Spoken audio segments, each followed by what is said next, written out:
Hello everyone, this is Sharnare podcasting from Bethel Torah, India under the guidance of our Jesser.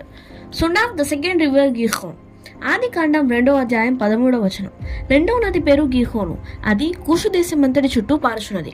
So ఈ రివర్లో మనకి ఉన్న clue ఏంటి అంటే Kush, the land Kush.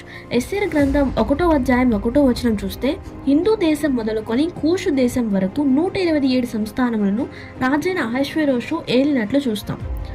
దీన్ని బట్టి గీహోన్ రివర్ పర్షియన్ ఎగ్జైల్ని సూచిస్తుంది. And the third river Hiddekel. ఈ రివర్ కోసం తనాక్లో దానియేలు గ్రంథం 10వ అధ్యాయం 4వ వచనంలో మొదటి నెల 24వ తేదీన నేను హిదేకెల్ అను గొప్ప నది తీరంలో ఉంటిని అని రాయబడి ఉంది. ఈ రివర్ గ్రీక్ యొక్క ఎగ్జైల్ని సూచిస్తుంది. ఇది గొప్ప నది అని చెప్పినట్లుగానే కొంత టైంలోనే చాలా గొప్పగా అలెగ్జాండర్ ది గ్రేట్ తన కింగ్డమ్ని ఎక్స్పాండ్ చేసుకున్నారు. Hiddekel the great river versus Alexander the great.